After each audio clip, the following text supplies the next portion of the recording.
आज मैं कृष्ण जी के बारे में बात करने के लिए आया हूँ। कृष्ण जी का कौन थे, उनके पिताजी कौन थे, इसी पे बात करें। कृष्ण एंड फैमिली, उनके परिवार के लोग कौन कौन पिछले जन्म में कौन थे, उनका जन्म कैसे हुआ, इसी पे बात करने के लिए आया हूँ। तो चलिए सुनते हैं। जब सृष्टि की रचना हुई तो मनु और शत्रुपा दो प्राणी को पृथ्वी पे लाया गया और उसी से सारी सृष्टि हुई। तो मनु और शत्रुपा हजारों वर्षों तक तपस्या किए और कृष्ण भगवान से वरदान ले लिए कि आप जब भी पृथ्वी पे जन्म हो आपकी, तब हमारे पुत्र के रूप में जन्म हो आपको। तो कृष्ण भगवान बोले ठीक है, कोई बात नहीं, वरदान दे दिए। और जब भी भगवान जन्म लेते हैं पृथ्वी पे, मानव रूप में जब भी जन्म लिए हैं, तो उन्हीं के पुत्र के रूप में जन्म लिए। राम भगवान के रूप में जब जन्म लिए थे तो दशरथ जी मनु के अवतार थे और माता कौशल्या शत्रुपा की अवतार थी। ठीक, उसके बाद जब कृष्ण के रूप में जन्म लिए तो माता देवकी शत्रुपा की अवतार थी और वासुदेव मनु के अवतार थे।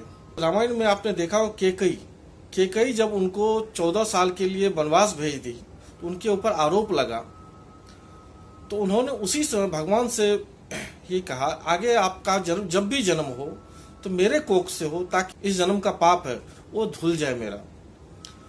तो भगवान ने बोले उसी समय में, देखो ये वचन तो मैंने पहले दे चुका हूं किसी को, तो ये हो सकता है मेरा जन्म होगा उसके क्षणिक भर थोड़ा देर के बाद ही आपके पास में पहुंच जाऊं, ये हो सकता है। तो वही हुआ, भगवान के इधर जन्म होता है, तुरंत जो है केकई के पास, मतलब यशोदा जी के पास पहुंच जाते हैं भगवान।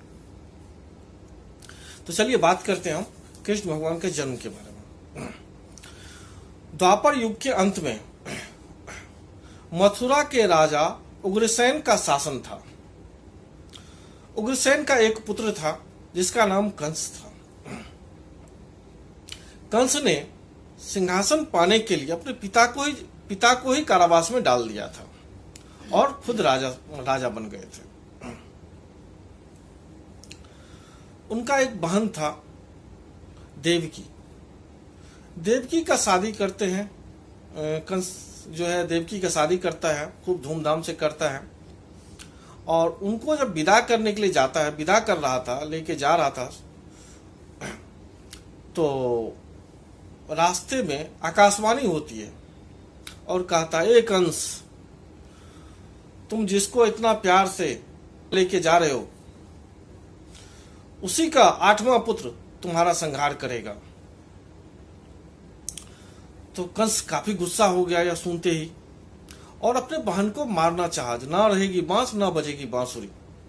उन्होंने चाहा कि यहीं पे देवकी का वध कर दिया जाए। तो वासुदेव जी बोले, देखो इसको मत मारो, और हमारा जो भी पुत्र होगा, संतान होगा, मैं सबसे पहले तुमको आके दे दूंगा मैं, तुम इसको मत मारो। तो इस बात पे कंस राजी हो गया और फिर दोनों को ले जाके, वासुदेव और देवकी को ले जाके कारावास में बंद कर दिया। फिर जो है कारावास में जैसे पुत्र या पुत्री का जन्म होता है, तो ये खुद ही ले जाके कंस को दे देता था। कंस उसको मार देता था, एक भी बच्चे को जीवित नहीं छोड़ता था। ऐसे करते करते 7 पुत्र का जन्म हो चुका था और 7 को कंस ने मार दिया था। 8वां पुत्र का जन्म होने वाला था। तो रात का समय था। उस समय में कारागार में पूरी रोशनी होती है, खूब तेज रोशनी होती है, और जितने बाहर पहरेदार वगैरह थे सब सो जाते हैं और भगवान प्रकट होते हैं। और भगवान प्रकट होकर के विष्णु भगवान बोलते हैं देवकी और वासुदेव जी से, मैं आपके कोख से जन्म लेने वाला हूं और मेरा जैसे ही जन्म होगा आप जो है नंद बाबा के यहाँ हमको आप ले जाकर छोड़ देना, वहां एक पुत्री का जन्म हुआ होगा जो माया थी, उनको लेके यहाँ आ जाना। उस समय में आपको बारिश होती रहेगी, यमुना जी उफान पे होगा, लेकिन आपको घबराना नहीं है, यमुना जी अपने आप आपको रास्ता दे देगी, आप सीधा पहुंच जाना वहां पे। अब फिर आके यहीं पे आ जाए, तब तक आपको कोई पहरेदार नहीं रोकेगा, कोई नहीं रोकेगा, दरवाजा अपने आप खुल जाएगा, आप निश्चिंत रहो। तो भगवान बोले ठीक है जी। दोनों प्रणाम किए भगवान को और फिर ऐसे ही हुआ।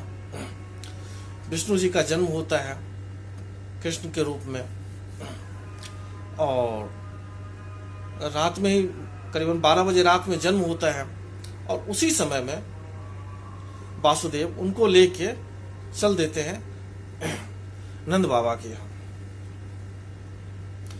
रास्ते में काफी बारिश हो रही थी, यमुना जी उफान पे थी, यमुना जी भगवान का पैर छूना चाह रही थी, जो भगवान पहली बार हमारे यहाँ से जा रहे हैं, इसीलिए यमुना जी लपक रही थी, जो किसी तरह से इनका पैर छुआ जाए। और वो जैसे पैर छुई उसके बाद ऑटोमेटिक नीचे हो गई, डाउन हो गई, और फिर जो है वासुदेव जी कृष्ण भगवान को लेके चल देते जाते रहे। वहां पहुंचते हैं, वहां पे देखा एक पुत्री का जन्म हुआ है, तो उन्होंने तुरंत कृष्ण जी को वहां रख दिए, और वहां से जो लड़की का जन्म हुआ था वो लड़की को लेके, बच्ची को लेकर के चल देते हैं, और रातों रात यहाँ पहुंच जाते हैं कारावास में। सुबह होते ही हल्ला हो जाता है पूरा महल में, जो वासुदेव जी को लड़की हुआ है। फिर क्या था, फिर जो उनके सैनिक वगैरह थे लड़की को लेकर के उनके पास जाते हैं, और लड़की को वो मारना चाहते, कंस जो है मारना चाह रहा था, तो हाथ में पकड़ के जैसे पटकना चाह रहा था, हाथ से छूट जाता है और वो ऊपर उड़ जाता है, आकाश में उड़ जाता है, और वहीं से कहता है, अरे मूर्ख, तुझे मारने वाला पैदा ले लिया है, तुम किसको मारने के लिए चला है, तुझे मारने वाला पैदा ले लिया है, और वो नंद नगरी में है, तू बचेगा नहीं अब।